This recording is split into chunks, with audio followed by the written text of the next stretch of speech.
నీ మనసే నీకు గొప్ప మెడిసిన్. పట్టుదల లేకుంటే ఎవరూ ఏం చెయ్యలేరు. పట్టుదల లేకుండా ప్రయత్నిస్తే అడుగు దూరం కూడా వెయ్యలేము. జీవితంలో ముందుకు సాగాలంటే ఆగిపోకూడదు, సాగిపోతూ ఉండాలి. సాహసయాత్రికుడు బేర్ గ్రిల్స్ జీవితం అదే చెప్తుంది. కొన్నిసార్లు జీవితంలో అవకాశాలు ఎక్కువగా రావు. అవకాశాలు వస్తాయని కూర్చుంటే అక్కడే ఉండిపోతాము.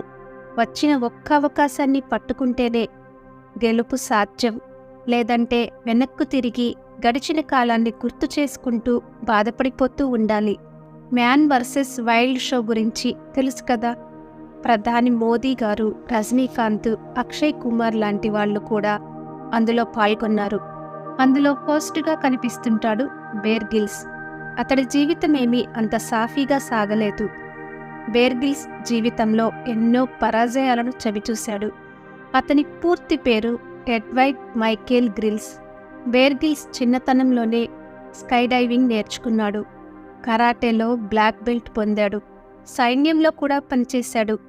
కొండలు, శిఖరాలు ఎక్కడం సహా అనేక సాహసాలు చేయడం ద్వారా గ్లోబల్ టీవీ స్టార్ అయ్యాడు. 23 సంవత్సరాల వయసులో ఎవరెస్ట్ శిఖరాన్ని అధిరోహించాడు. అయితే ఇక్కడ అసలు ట్విస్ట్ ఏంటంటే, బేర్ గ్రిల్స్ ఒక శిక్షణలో ఉన్నప్పుడు స్కై డైవ్ చేయాల్సి వచ్చింది.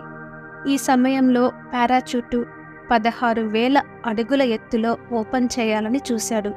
కానీ అది తెరుచుకోలేదు. దీంతో అక్కడి నుంచి కింద పడిపోయాడు. ఇక అతడి జీవితం అయిపోయింది అనుకున్నారు అంతా. నేలపై పడి వెన్నుకు గాయమైంది. వైద్యులు కూడా నడవలేడని చెప్పారు. 18 నెలల పాటు సైనిక పునరావాసంలో ఉన్నాడు బేర్ గ్రిల్స్. చీకటి రోజులు చూశాడు. కానీ అలానే కుంగిపోలేదు. బేర్ గ్రిల్స్ మొండి వ్యక్తి, అస్సలు తగ్గేదే లేదు అని ప్రయత్నాలు చేశాడు. చక్కగా నడవడం మొదలుపెట్టాడు. ఆ తర్వాతనే ఎవరెస్ట్ కూడా అధిరోహించాడు. అతడి మనసే ఇక్కడ గొప్ప మెడిసిన్గా పనిచేసింది. ఇక జీవితం అయిపోయింది అనుకున్న సమయంలో తన మీద తనకున్న నమ్మకమే మళ్ళీ లేచి హుషారుగా తిరిగేలా చేసింది. తర్వాత మ్యాన్ వర్సెస్ వైల్డ్ కార్యక్రమంలో గ్లోబల్ టీవీ స్టార్ అయ్యాడు బేర్ గ్రిల్స్. పారాచూట్ యాక్సిడెంట్ వల్ల తన జీవితం ముగిసిపోయిందని ఆలోచించకుండా పట్టుదలతో ఉండి